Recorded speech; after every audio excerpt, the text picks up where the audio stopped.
కానీ మేజర్ పద్మపాణి ఆచార్య గారు అని ఒక ఆయన ఉన్నారు. ఆయన అట్లా కాదు.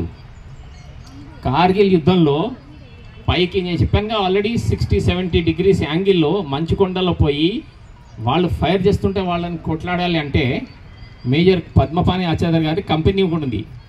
ఆయన కంపెనీ కాకుండా వేరే కంపెనీకి ఆర్డర్ ఇచ్చి నువ్వు వెనక ఉండు అంటే ఆయన పోయి కొట్లాడాడు. కాదు మేము ట్రైనింగ్ మేము పోయి కొట్లాడతాము, మేము ఓడిస్తాం వాళ్ళని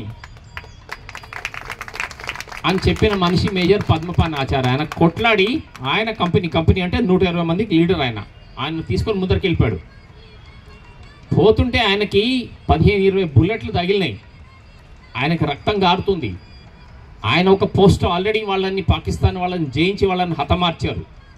అప్పుడు అన్నారు, సార్ ఇంకా చాలు మీరు వెనక బాగుండి అంటే కాదు 5-10 బుల్లెట్లే కదా, కొంచెమే కదా, 1 లీటర్ రక్తమే కదా కారింది, మళ్ళా యుద్ధం చేస్తాను ఇంకా పైకి పోయాడు ఆయన. రెండో చోటికి పోస్ట్ పోదామని ఆ పోతూ కూడా ఆయనకి ఇంకా చాలా గాయాలు జరిగినాయి.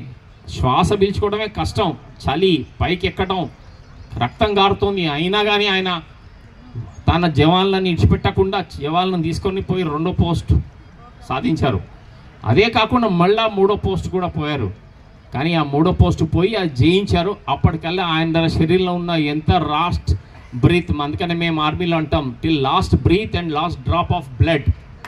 ఆయన పోరాడి శత్రువులని హతమార్చడమే కాకుండా తమ సైన్యానికి ఒక నిదర్శనంగా ఒక లీడర్గా ఆయన ముందరికి వెళ్ళారంట.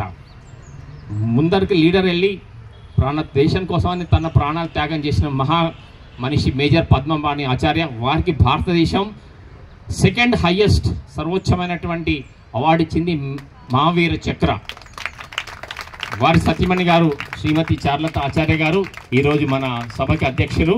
కాబట్టి మీ అందరి ద్వారా వారికి ఒక్కసారి దయచేసి నిలబడి మేజర్ పద్మపాణి ఆచార్య గారికి, శ్రీమతి చార్లత ఆచార్య గారికి వారికి మన ధన్యవాదాలు తెలియజేయాలని చెప్పేసి కోరుతున్నాను.